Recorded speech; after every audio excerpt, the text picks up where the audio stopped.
guys, welcome back to my channel. I hope you're all doing well. So as a lot of you may know, about just over a year ago I shared my story about child loss, and I went into detail and explained basically how I had 2 miscarriages, and from that video I got a really good response and it did what I wanted it to do, and it really uplifted and encouraged a lot of women that were going through a similar thing.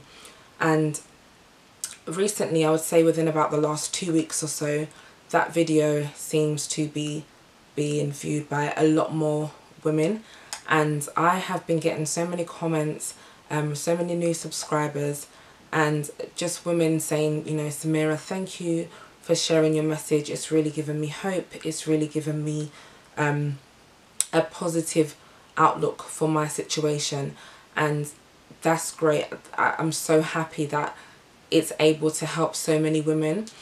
But one thing I've realized since, you know, a lot of those comments have been coming through is a lot of women are dealing with the aftermath of the miscarriage. So obviously it's one thing to go through something and, you know, to feel low in that moment whilst you're going through it, but dealing with the aftermath of it is something completely different. And that is kind of what I wanted to talk about today and kind of share my experience on it, because I think when you're going through something, it's a lot harder to process when you're actually still going through the emotions, going through maybe the physical pain, going through the emotional pain. Whereas when you come out on the other side, and not to say that there's going to be a time where you never feel nothing, because of course, you know, like you will see, I was in tears in the video that I did, even though it happened years ago. So there's not to say the emotions won't still be there, but it's kind of like you get a clearer outlook or perspective when you look back on it.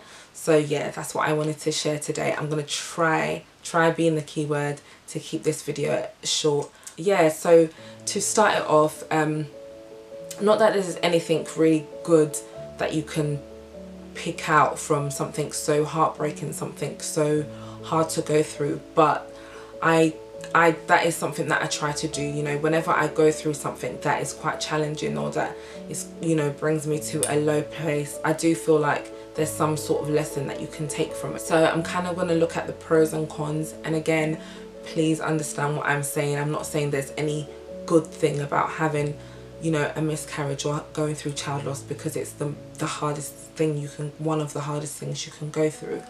But focusing on the kind of bad parts that I experienced was the fact that even though the physical pain eventually stops, you know, be it a week or 2 weeks or however long it takes for you to lose that child, you know, I think the pain starts from the moment you're told it's going to happen or the moment you see that it's happening. And then when it's confirmed and, you know, the physical pain may stop, you then also have to deal with the emotional pain. And it's not a joke, you know, that is something that is very hard to deal with, especially if you don't have children. And I think that is what I really struggled with, because with the emotional pain comes all these questions of, why me? Is it something that I've done? Is it something that I've not done? Is God punishing me? You know, and with all of those thoughts, because it's something that you don't really have a definitive answer for, you can't really go and ask somebody for them to confirm yes or no. It can really take you to a low place. And I've had a lot of messages from women saying that, you know, they feel depressed and they feel low and they're questioning everything. And when you're answering those questions yourself whilst you're going through the pain of what you're going through, a lot of the times that's when you start to feel fearful, you know, fearful of your future, fearful of the fact that you have no control over the situation, or you have no control over what's going to happen next, if you're going to be able to get pregnant, if you do get pregnant, if you're going to be able to carry full term. And, you know, that is definitely something that I struggled with. And especially if you don't have children already, that fear of, am I ever going to be able to carry a baby, healthy baby, and birth a healthy baby?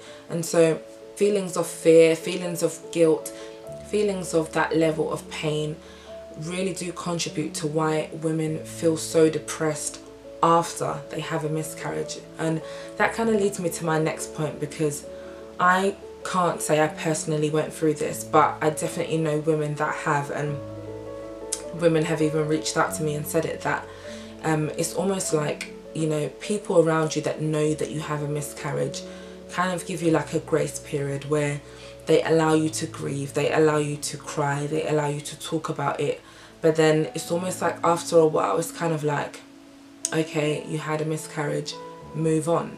And I find, especially if you go on to have other pregnancies that are healthy, and maybe you have children that, you know, are healthy and there's nothing wrong with them, it's almost like, well, you've got children now, so you need to get over what happened. But that's not necessarily the case, because yes, you know, of course, if you have children after you go through something like that, it's the biggest blessing, you know, but no child is replaceable. And so if you bonded and connected with the child in the pregnancy that you lost, it doesn't mean that just because you have another pregnancy that you're not going to feel pain anymore for the pregnancy you went through where you had the loss. So if you know somebody that has gone through a miscarriage, you know, even me, for example, you know, me making videos like this, I know there's a lot of people that are probably like, Samira, you've spoken about this 1,000 times, we know you've had a miscarriage, and so what? You know, not even to be heartless, but just,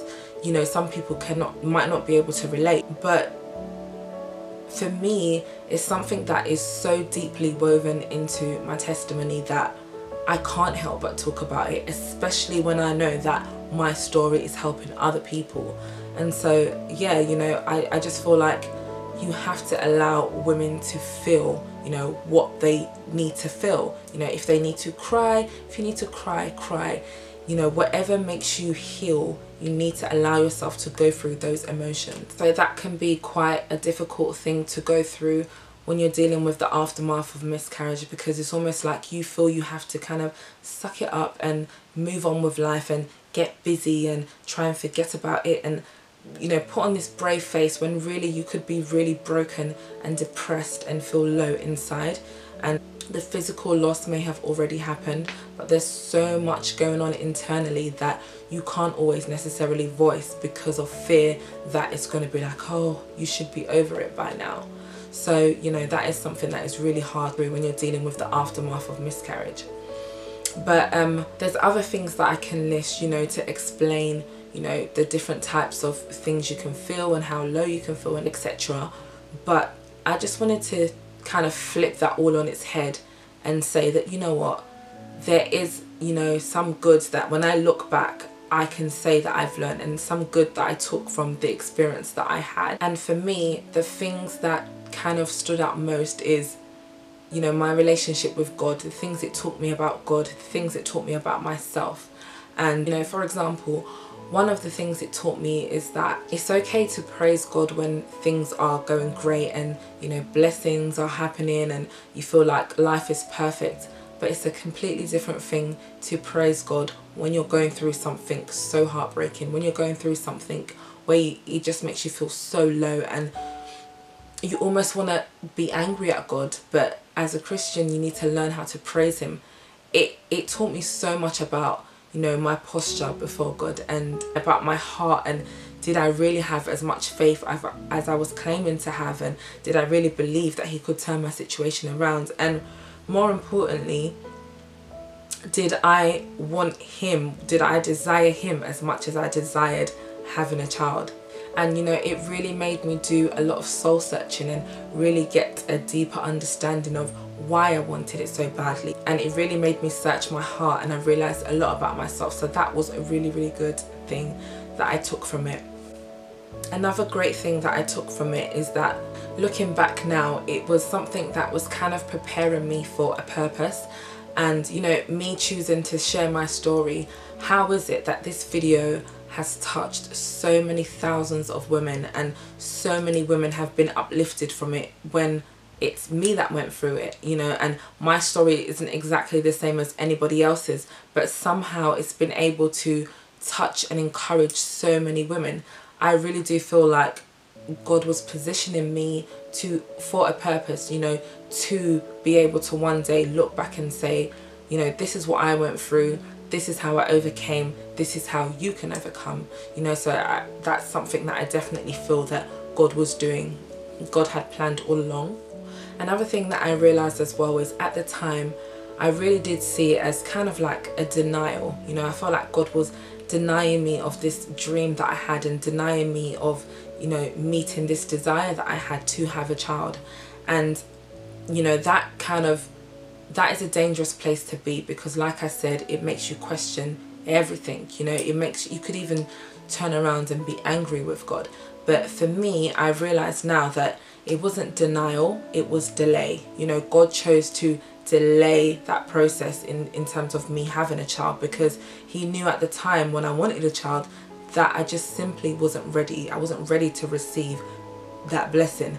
And I feel like, you know, a lot of the times we can look at things that are happening, because it's not happening when we want it to happen, we feel like God is denying us. But really, he's delaying us, and he's delaying us for a reason, because honestly, God's timing is the best. He knows why it hasn't happened yet. But yeah, I just realized that that delay was almost like protection. It was protecting me from having to go through something that I wasn't ready for, you know, having to handle this big responsibility that I thought I was ready for, but in hindsight I really wasn't. And it also positioned me, I would say. It really allowed me to posture myself and to put myself in the right place and to have an open heart. And because it challenged my faith so much, I know for a fact that it was bigger than me, and it was a bigger purpose than my personal situation. And I give an example. There was a lady that reached out to me, and she DM'd me and she said, "Samira, I just watched your video and I'm currently pregnant. I'm a few weeks along. I've had an abortion before, and I'm thinking about having an abortion now, but I'm just so scared. I feel like I'm going to regret it. I don't want to do it."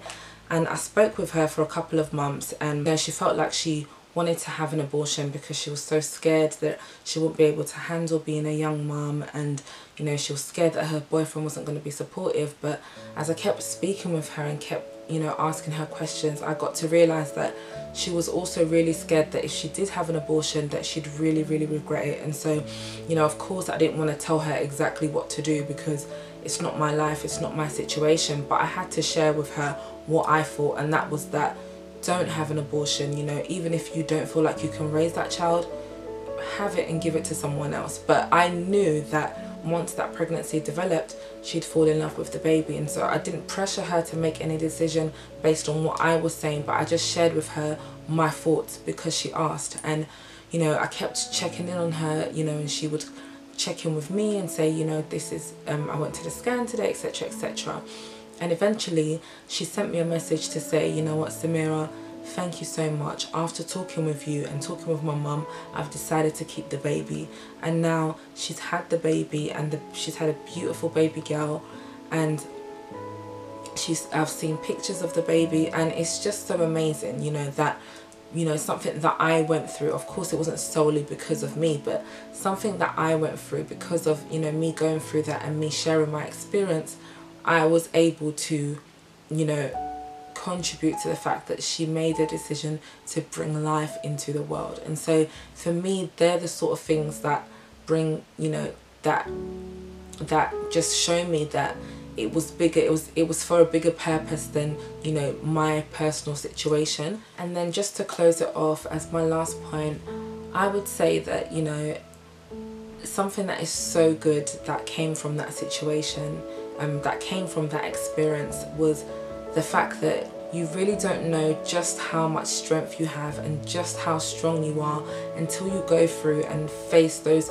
situations and experiences that tear you to shreds, you know. And I realized how strong I was, and I realized that, you know, I do have faith, and I did have the ability to give situations to God to handle for me, and, you know, that's how he intends for things to be. So yeah, I just wanted to encourage, you know, women that are going through this, especially Christian women, because, you know, obviously not everybody believes in God, but for me, that definitely the good that I can take from the experience that I had. But ultimately, I just want women to be encouraged and be uplifted, and you know, to feel hopeful, and hope doesn't have to be lost. But just in case I don't get a chance to reply to every single message, I just want to say thank you for sharing your stories with me, because there's so many women that come on and they just, you know, write out exactly in detail what's happened to them and their situation in their life, and you don't have to do that. And so I'm glad I'm able to create all these online friendships. It's, you know, it's really great. But yeah, you know, dealing with the aftermath of miscarriage is, you know, something that is very challenging, and it's something that you can't really put a time frame on. You know, it's something that you may always deal with, but what I would say and what I would advise, and from my experience, is that you have to stay hopeful. You have to stay hopeful for your future, you have to stay hopeful for yourself, and you have to stay hopeful for your sanity, you know, and that really will get you through dealing with the aftermath of miscarriage. So I hope this video was helpful. If you do have any other questions or anything else you want me to talk about with regards to this, just leave a comment below and let me know what it is you want me to speak about, because like I said, I really don't mind speaking about this topic. But once again, thank you so much for watching, and I will see you in my next video. Bye guys.